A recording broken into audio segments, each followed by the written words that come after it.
Moms kitchen ল্যাবে সবাইকে স্বাগত।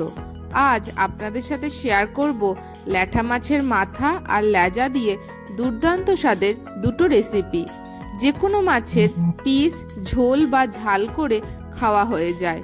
পড়ে থাকে মাথা আর লেজা। এই পড়ে থাকা মাথা আর লেজা দিয়ে দুর্দান্ত স্বাদের রেসিপি বানানো যায়। আজ আপনাদের সাথে শেয়ার করব ল্যাঠা মাছের লেজার বাটা বা ভর্তা আর ল্যাঠা মাছের মাথা দিয়ে নোটে শাকের চচ্চড়ি। তবে চলুন শুরু করা যাক। ল্যাঠা মাছের মাথা দিয়ে নোটে শাকের চচ্চড়ি বানানোর জন্য প্রথমে কড়াইতে তেল গরম করে ল্যাঠা মাছের মাথাগুলো ভালো করে ভেজে নিতে হবে। এক্ষেত্রে ল্যাঠা মাছের মাথা খুব ভালো করে লাল লাল করে কড়া করে ভাজবেন। যে কোনো মাছের মাথা দিয়েই করা যায়। দেখুন মাথা ভাজা হয়ে গেছে। এবার তেল ছেঁকে ছেঁকে একটা প্লেটে তুলে নিতে হবে।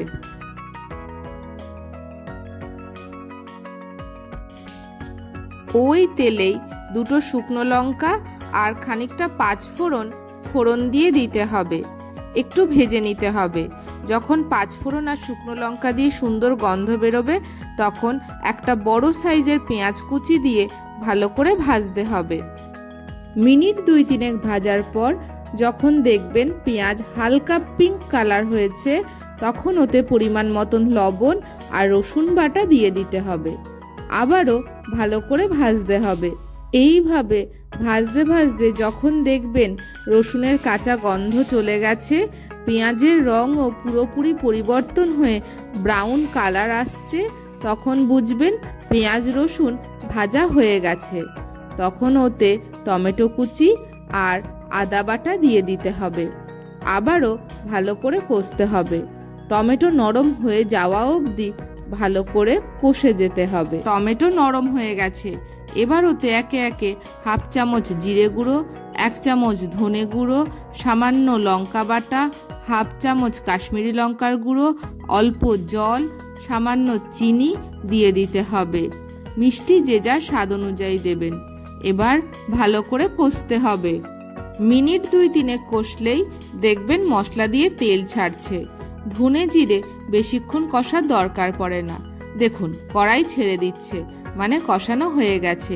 এবার ছোট ছোট করে কেটে রাখা নোটে শাকগুলো কড়াইতে দিয়ে দিতে হবে। এবার ভালো করে মিশিয়ে দিতে হবে।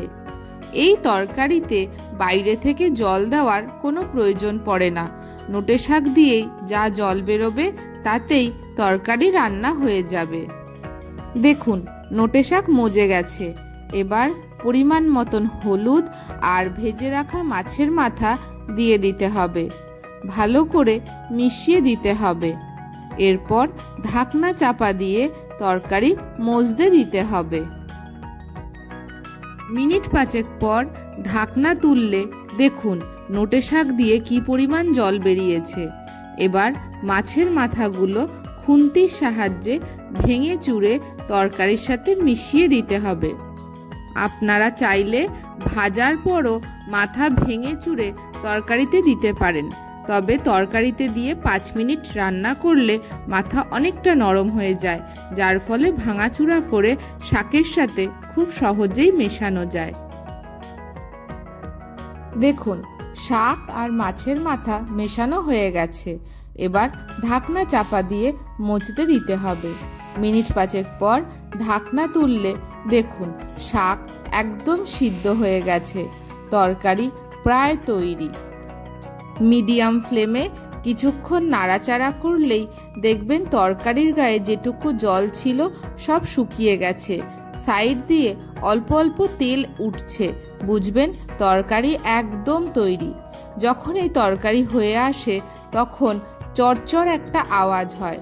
এই জন্যই এই তরকারির নাম চচ্চড়ি। দেখুন হয়ে গেছে একদম তৈরি। এবার একটা সার্ভিং প্লেটে নামিয়ে গরম গরম ভাতের সাথে প্রথম পাতে পরিবেশন করুন ল্যাঠা মাছের মাথা দিয়ে নোটে শাকের চচ্চড়ি। সাধারণ শাকও অসাধারণ হয়ে যায় এইভাবে রান্না করলে। একদিন এইভাবে রান্না করে প্রিয়জনদের খাওয়ান আর আপনার রান্নার প্রশংসা কুড়িয়ে নিন। তৈরি হয়ে গেল ল্যাঠা মাছের মাথা দিয়ে নোটে শাকের চচ্চড়ি। এবার তৈরি হবে ল্যাঠা মাছের লেজার ভর্তা। এর জন্য কড়াইতে তেল গরম করে ল্যাঠা মাছের লেজাগুলো লাল লাল করে ভেজে নিতে হবে। বেশ সময় নিয়ে ধিমে আঁচে একদম কড়া করে মাছের লেজাগুলো ভেজে নেবেন। আপনারা চাইলে যে কোনো মাছের লেজা বা পিস এইভাবে রান্না করতে পারেন। আমি এর আগে ল্যাঠা মাছের পিস দিয়ে ঝাল বানিয়ে দেখিয়েছি। লেজাগুলো ফ্রিজে ছিল, তাই এই লেজা দিয়েই আপনাদেরকে ভর্তা বানিয়ে দেখাবো।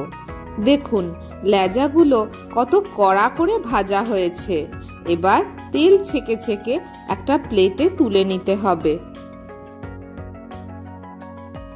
এবার ওই তেলেই একটা পেঁয়াজের কুচি, কয়েক কোয়া রসুন আর কয়েকটা কাঁচা লঙ্কা দিয়ে আবারও ভাজতে হবে। পেঁয়াজ রসুন খুব বেশি ভাজবেন না। পেঁয়াজের রং একটু পরিবর্তন হলেই বুঝবেন ভাজা হয়ে গেছে। এবার একটা প্লেটে তুলে নিতে হবে। এবার ওই কড়াইতেই 1 চামচ গোটা ধনে দিয়ে দিতে হবে। ধিমে আঁচে মিনিটখানেক নাড়াচাড়া করে দিয়ে দিতে হবে 1/2 চামচ কালো জিরে।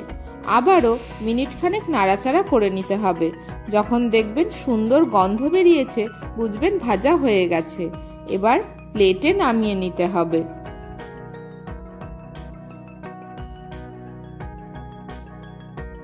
সব ভাজাভুজি হয়ে গেছে। এবার মাছ বেছে নিতে হবে। মাছের মাঝের কাঁটাটা ফেলে দিতে হবে আর সাইডের কাঁটাগুলো ফেলে দিতে হবে। বাকি আর কাঁটা ফেলার দরকার নেই। কড়া করে ভাজার ফলে কাঁটাও একদম মুচমুচে হয়ে যাবে। মাছটাই কড়া করে ভাজবেন, কিন্তু পেঁয়াজ আবার বেশি লাল লাল করে ভাজতে যাবেন না, তাহলে কিন্তু পেঁয়াজের জলীয় ভাব সবটাই শুকিয়ে যাবে। ফলে বাটাটা একদম শুকনো শুকনো ছিবড়ে ছিবড়ে হবে। আপনারা চাইলে কাঁচা পেঁয়াজ দিয়েও বাটতে পারেন, তবে ভাজা পেঁয়াজের স্বাদই হয় আলাদা। এবার মিক্সিং জারে ভাজা মাছের পিসগুলো দিয়ে দিতে হবে। পেঁয়াজ রসুন লঙ্কা ভাজাটাও দিয়ে দিতে হবে আর এর সাথে ভেজে রাখা ধনে আর কালো জিরেও দিয়ে দিতে হবে। সব শেষে ধনেপাতা কুচি আর স্বাদ মতন লবণ দিয়ে একদম মিহি করে বেটে নিতে হবে। দেখুন বাটা হয়ে গেছে। দুর্দান্ত স্বাদ হয় এই মাছের লেজা বাটার। গরম গরম ভাতের সাথে পরিবেশন করে সবাইকে চমকে দিন। ভিডিওটি কেমন লাগলো অবশ্যই কমেন্টে জানাবেন। লাইক, শেয়ার ও সাবস্ক্রাইব করে মমস কিচেন ল্যাবের পাশে থাকবেন। ভিডিওটি শেষ পর্যন্ত দেখার জন্য অসংখ্য ধন্যবাদ।